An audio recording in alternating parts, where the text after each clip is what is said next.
Welcome to Prabhat news. Andhra Pradesh రాష్ట్ర సమాచార commission ఆధ్వర్యంలో సమాచార హక్కు చట్టం అమలుకు 20 సంవత్సరాలు పూర్తయిన సందర్భంగా ఆర్టీఐ వారం వేడుకలను ఘనంగా నిర్వహించి కేక్ కట్ చేశారు. కార్యక్రమంలో న్యాయ నిపుణులు, ప్రముఖులు, అధికారులు పాల్గొని దేశ ప్రజాస్వామ్య వ్యవస్థలు పారదర్శకత, బాధ్యత, ప్రజాపాలనను బలపరిచే ఆర్టీఐ చట్టం ప్రాముఖ్యతపై చర్చించారు.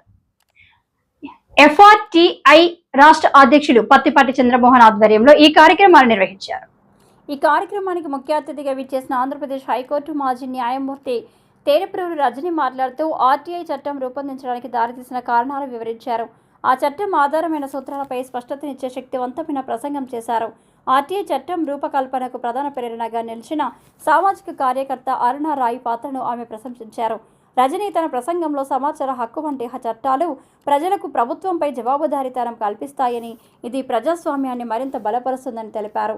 భారత రాజ్యాంగంలోని ఆర్టికల్ 19 ప్రకారం వ్యక్తీకరణ స్వేచ్ఛతో పాటు సమాచార హక్కు కూడా ప్రతి పౌరునికి ఉన్న మౌలిక హక్కు అని గుర్తు చేశారు. కార్యక్రమంలో మాజీ సమాచార కమిషనర్ కాకర్ల చెన్నారెడ్డి ప్రత్యేకంగా పాల్గొని కమిషనర్ పనితీరును మరింత సమర్థవంతంగా మార్చేందుకు విలువైన సూచనలు అందించారు. పెండింగ్లో ఉన్న కేసులను వేగంగా పరిష్కరించడం ద్వారా ప్రజల నమ్మకాన్ని నిలబెట్టుకోవడం అత్యవసరమని ఆయన సూచించారు. ప్రస్తుతం సమాచార కమిషన్ షామిల్ జోదనల్ మాట్లాడుతూ విధానాలను సులభతరం చేయడానికి తాను చేపట్టిన చర్యలను వివరించారు. కేంద్ర సమాచార కమిషన్ మాజీ కమిషనర్ హీరాలాల్ సమరియా అమలు చేసిన ఉత్తమ పద్ధతులను ఆంధ్రప్రదేశ్ కమిషన్లో కూడా అమలు చేస్తారని తెలిపారు. మరో సమాచార కమిషనర్ డాక్టర్ చావలి సునీల్ మాట్లాడుతూ రాష్ట్ర వ్యాప్తంగా నిర్వహించిన విస్తృత అవగాహన కార్యక్రమాల గురించి వివరించారు. ఇప్పటి వరకు 900కు పైగా అవగాహన కార్యక్రమాలు నిర్వహించి లక్షలాది మందికి అవగాహన కల్పించినట్లు తెలిపారు. డాక్టర్ చావలి సునీల్ తన తీర్పుల ద్వారా వేలాది మంది పౌరులకు న్యాయం చేకూరుతుందని పేర్కొన్నారు.